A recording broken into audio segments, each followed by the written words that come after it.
Good morning. Thank you for that beautiful piece. So, good morning, Unity. Good morning upstairs. Good morning to the YouTube channel. Good morning to the new people here. So we have some younger ones in the audience, and we have some new people of all ages and all walks of life. So we welcome you, and we will do more of that after this talk. But this is what our talk is about.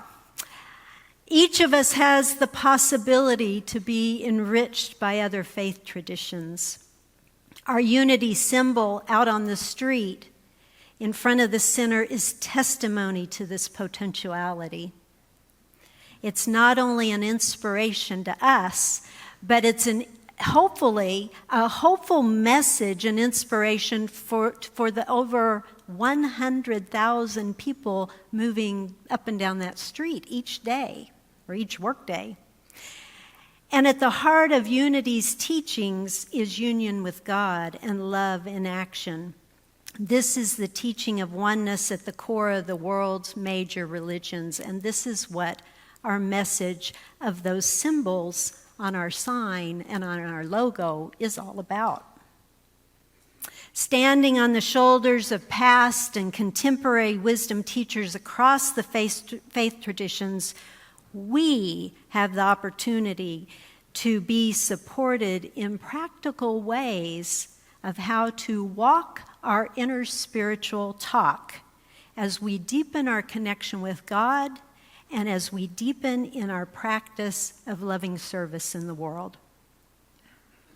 So when I was a child of about 4 or 5 years old, I'd be with my mommy and daddy, and those fountains in the city, I'd pass by and I'd beg for a penny or a coin. Can I please throw one in the fountain? And they'd give it to me, and I'd hold that penny, and I'd think, I want a baby doll. I want a baby doll. And just as my hand the coin left my hand, I'd say, no, I have to wish for world peace. And thus started my life in service. My path is a twin path of love of God and service in the world. In the Hindu tradition, it's called Bhakti Karma Yoga. Bhakti Yoga is the love of God, and Karma Yoga is the action or work in action. And as we work in that action, we pour every part of our love and service into spiritual offering. So I invite you for just another moment. We just had that beautiful meditation from Will of silence, but for a moment, close your eyes, if you will. I invite you to, or have a soft gaze, and listen to one of my favorite teachings from the Bhagavad Gita. God tells us, a leaf, a flower, a fruit, or even water offered to me in devotion, I will accept as a loving gift of a dedicated heart. Whatever you do, make it an offering to me. The food you eat or the worship you perform, the help you give, even your suffering, make it an offering to me. I invite you to open your eyes. Make everything an offering for God's sake, in service to the divine. This is how I strive to live my inner spiritual walk and talk. I don't necessarily always do it perfect, but that's what I strive to do and aspire to do. And when I look at our unity symbol, I imagine the message that it's offering to all those over 100,000 people passing by each day. For me, it says, you are welcome here. You are safe to enter our doors, and you will find spiritual friends. Friends who are open to learning about your faith and about faith of other people, and also to practice in prayer and meditation and in service. In fact, the sign as you come up the pathway here before you enter the doors, the little sign says, "Welcome, glad you are here." And of course that's our message, but with all those religious symbols out there on our logo, that has a particular meaning right now in the world. And that's what we're talking about today, because it's a very important, it's not just a sign, but how are we living that? How are we bringing it into our heart? So for me, again, our unity symbol sends a message that we walk hand in hand with our brothers and our sisters of different faiths, of different cultures, of different classes, of different sexual orientations and gender identity and expression, of age, and the list goes on and on and on. Our unity symbol says you are not alone out there in that wild, beautiful, suffering world. We are not alone, because ultimately there is no other. We are all made in the image of God, and we walk together in divine love. In particular, at this time of polarization and strife among people of different faiths and race and gender, our symbol is not only a message of unity, but it calls us into the privilege and responsibility of actually walking our talk. And that walk of talk is to bring conscious healing, reconciliation, and transformation into beloved community, which you have already been doing long before I got here. And now we're at another point. One of the many ways that Will and I plan to do this, and we have many ideas about it that we hope you'll join with us in, is to invite different speakers from different world traditions and share their wisdom with us and their practices with us.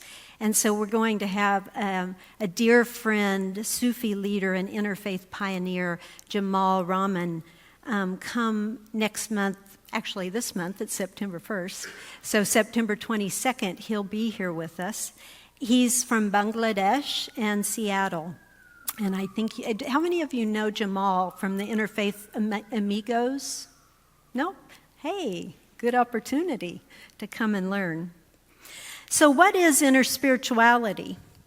At the heart of all world religious traditions are the mystical teachings of love and union with the ultimate reality, of which we call God and goes by many names. You're going to hear us talking about that over and over and over again. It's the message of love and unity. Although the major religions of the world today exhibit many differences, these outer differences are dwarfed by the common ground of truth across the religions. InterSpirituality brings several gifts that are especially important in this critical time. First, InterSpirituality joins the teachings from two or more traditions through study, through practice, and shared inquiry to create a new spiritual path in itself. This is often called multiple religious belonging. How many of you heard that? No? This is all a new teaching. This is good because you'll find out why, beyond just our education of why, in terms of welcoming people through these doors at this time. So, by returning, multiple religious belonging, by returning to the mystical depths at the heart of each tradition, the divisions between religions are recast in the light of a deeper underlying unity. Each religion can then be viewed as true and complete in its own foundations, while also taking its place among the living family of spiritual traditions. At their core, religions are one, and the practices of InterSpirituality open religion up more broadly for people who are deeply spiritual but don't necessarily identify with any one particular religion. This provides a place for people who identify as spiritual but not religious to feel at home and sit in the circle of unity. Sit in the sanctuary with us. So InterSpirituality opens the table up and provides the spiritual food and nourishment for everyone to show up, regardless of where they're coming from. Second, InterSpirituality embraces and empowers the prophetic voice of the feminine and the divine feminine. Women's voices and wisdom are coming forward in all spiritual traditions. One of our early Dawn of InterSpirituality conferences that Will and I led and convened was in Turin, Italy in 2009. And it was called Women's Spiritual Mastery. It was a women's conference, and there was only one man there, and it was Will. But he wasn't allowed to attend the conference, only if we invited him in. And he was our support person, and he was amazing. And I will say he was totally in the practice of bhakti karma yoga, inner service to God, love of God, and outer service to whatever's there. Fabulous job. There were 75 women from 15 countries that came to that conference. And we had invited 3 prominent spiritual leaders. The first one was Swami Ambikananda from the Hindu tradition, and she's the founder of the Traditional Yoga Association in Reading, UK. The second was Sister Lucy Kurian, who many of you have met because she's been here before. She's a Catholic nun and the founder of the Maher Project in India. Maher is an interfaith network of 46 communities across India that provide shelter and refuge for destitute, battered, and downtrodden women and children, and men now as well. And it gives them the critical support that they need to really have and thrive in life again. The third woman was Jetsunma Tenzin, the highest ordained Western Tibetan nun. Jetsunma is the founder of Dongyu Gatsal Ling Nunnery in northern India. You may know of her from her popular biographical book, Cave in the Snow. Have any of you heard of that? Okay. That's a good one, Sophie, to get in the library and the bookstore. So we brought these 3 women spiritual leaders together so that they could inspire other women aspirants on the path. And the women aspirants could come and learn from them and be mentored by them. All 3 of these women have chosen to stay within their religious tradition and face the often very oppressive patriarchal system head on with the power of truth-telling and the power of uncompromising love. So I'm going to share a story about Jetsunma Tenzin after I get a sip. So this is a bit of Jetsunma's story. She's in her mid-70s now. She said, "Can a woman be enlightened?" "No," came the answer from the most wizened elder Lama, senior Lama, and venerated master of the Tibetan Buddhist tradition. "A woman can achieve great spiritual heights, can go all the way up just prior to enlightenment," he said. "Then she must die and be reborn a man in order to attain enlightenment." Why? Jetsunma Tenzin, well, then she was just Tenzin. Why? She thought to herself, feeling profoundly disappointed and heart-sunk that this could even be possible. But at this time, Tenzin was in her early 20s. She was from the UK. She had just come to India, and she was longing for the teachings in Buddhism. And here was a senior Lama who had such wisdom and compassion, and how could she go against what he was saying? He had the spiritual integrity, the depth and authority that was beyond questions, things that she longed for. So she took that inward and just sat with that question, feeling very saddened and disappointed, of course. She held this question for many, many years. Why must a human being be a man in order to be spiritually enlightened? The more she pondered on this question, the less sense it made. Tenzin Palmo continued to advance spiritually, and in her 30s, she moved to a cave in the Himalayas at 13,000 feet, 4,000 meters. She lived alone there for 12 years, meditating 12 hours a day. That's what her book is about that I just mentioned. Beautiful story. During this time, she had profound depths of spiritual and mystical consciousness that were awakened, and she had questions and quandaries and dilemmas that were inwardly answered. But guess what? This one question remained unanswered. Why couldn't a woman be enlightened? Finally, one day, she had the opportunity to ask her question to 3 senior lamas again. She had come down from the mountain after 12 years then in this meditation and she had achieved many great things that many of the senior lamas had never achieved.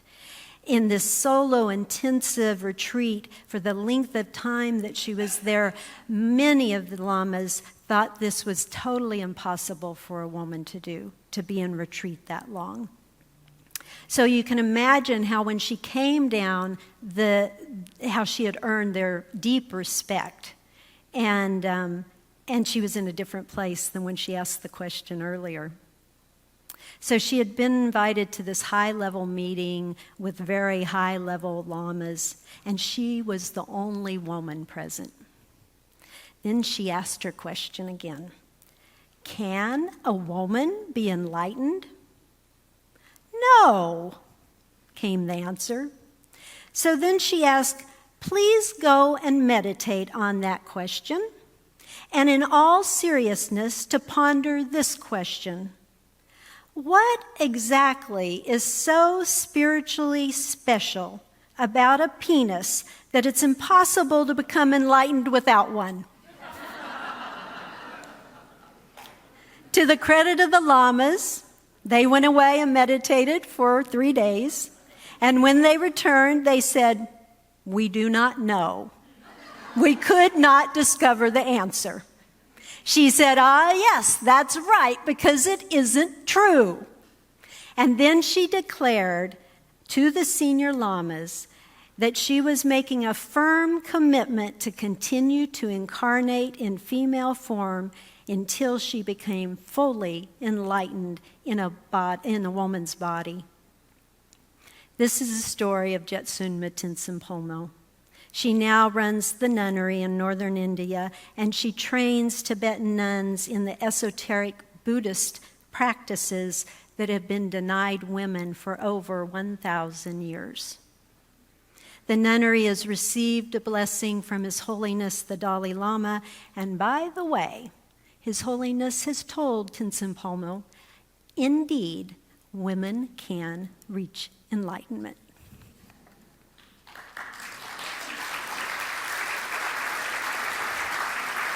Yes.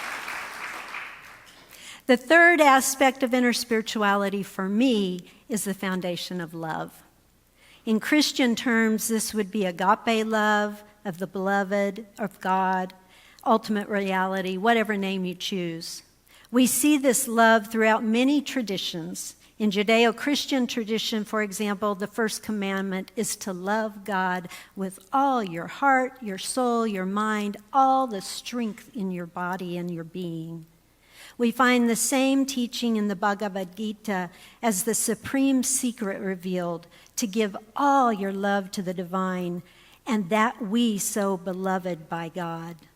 So that circle of love comes back to you.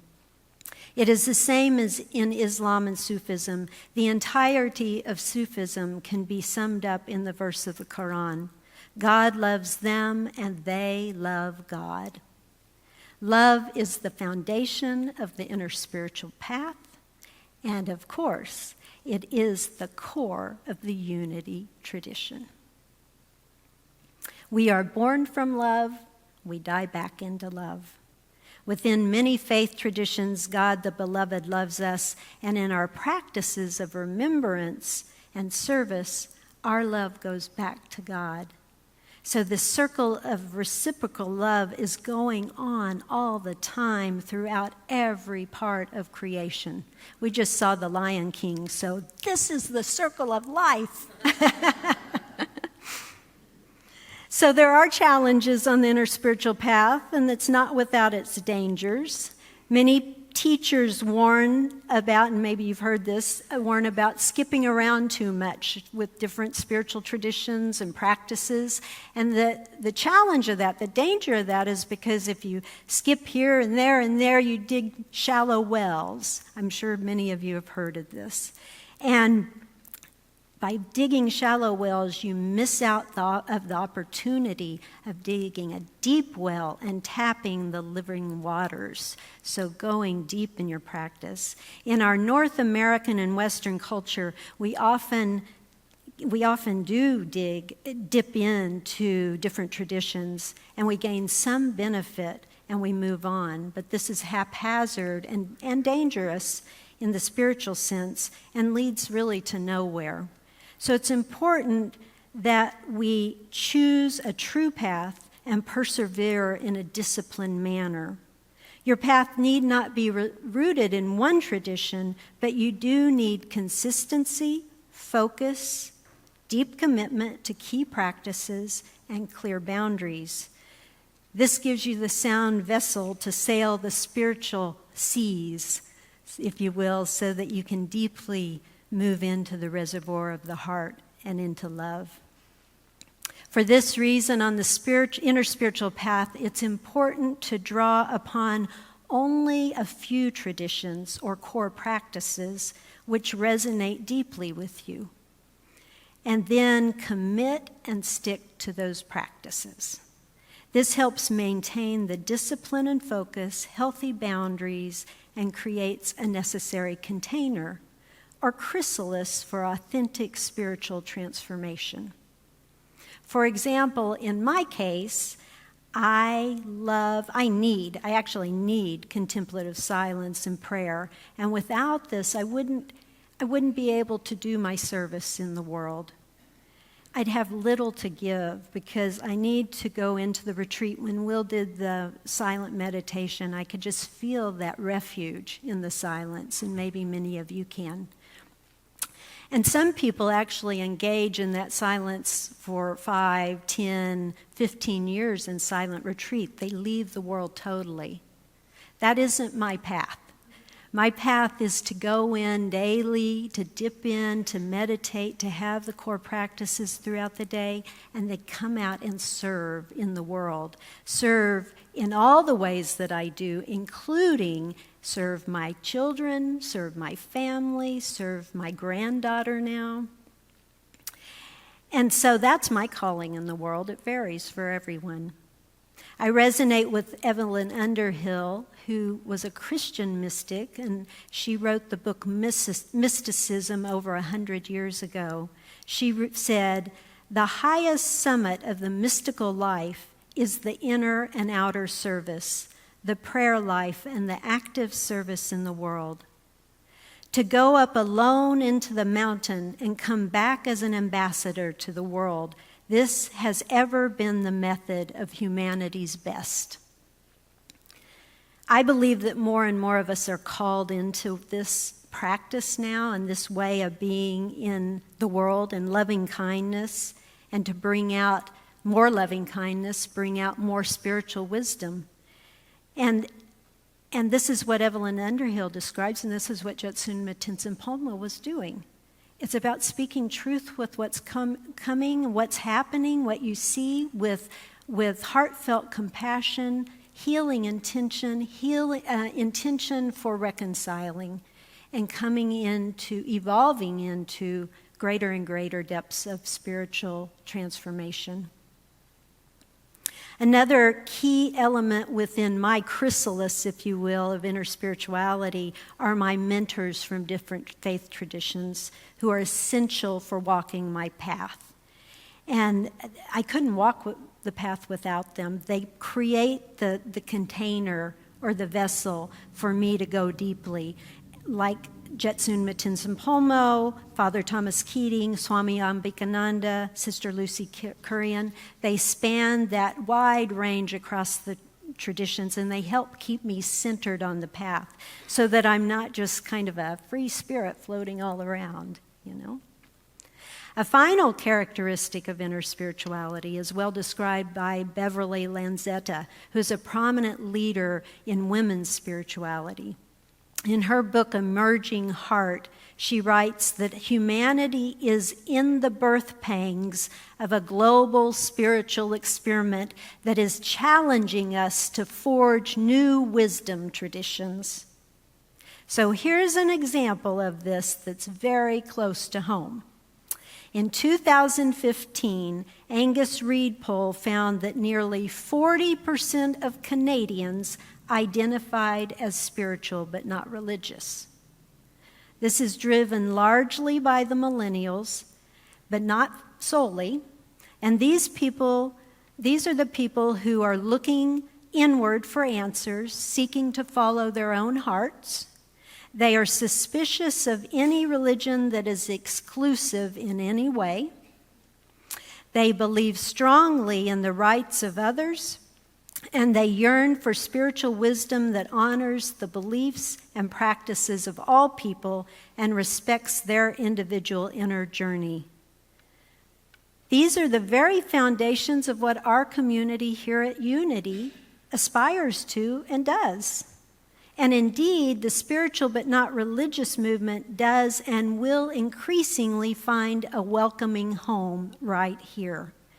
And many people are longing for that spiritual home and don't know where to find it. So we have a major opportunity to live and walk the talk of that symbol out there. So all the love and service that I've been talking about might feel a little daunting and overwhelming. Like, what can I, Cynthia, this little old Cynthia, or you out there do? How can we put this into practical ways? What are we called to?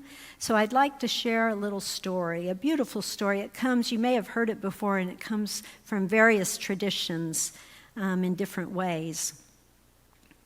So one day there was, in the forest, the lightning struck and started a fire.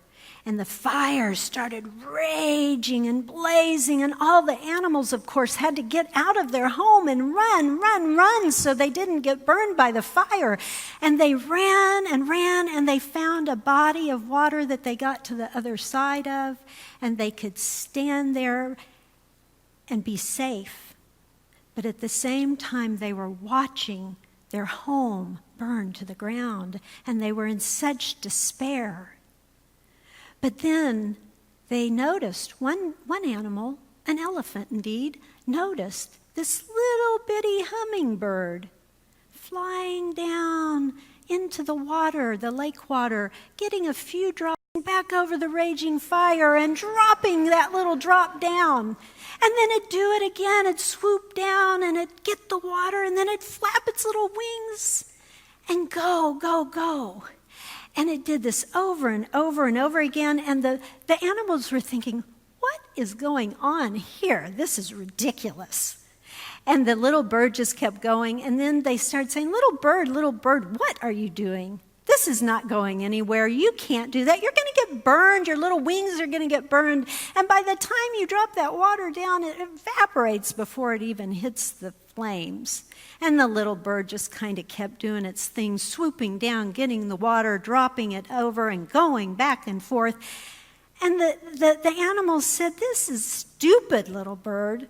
It's a massive fire, and you are so small. You've got to stop this. So the little bird took a moment, and the bird looked at all those animals who were taunting and now laughing uproariously at what was going on. And she said, I am doing what has to be done because it's the right thing to do. And then she quickly went right back to work. And the animals continued to laugh. But at that moment, divine providence, if you will, was so touched by what that little bird was doing that suddenly dark clouds started gathering in the east, maybe the west, or the north, or the south, all around, and started rolling in. And God brought in the storm, the rain that came as floods of water drenched the fire and put the fire out. The animals all of a sudden changed.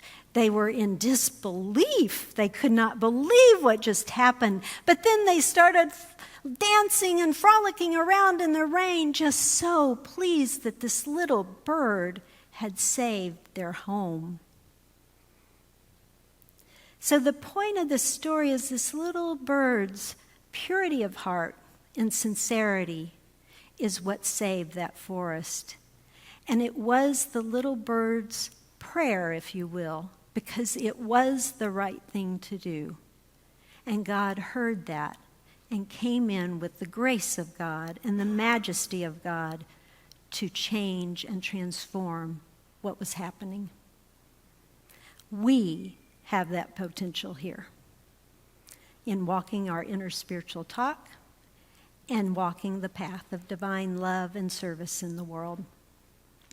So in closing, I'm going to invite you to close your eyes again and just take that in for a moment for a short little prayer. Because we know that love is the way.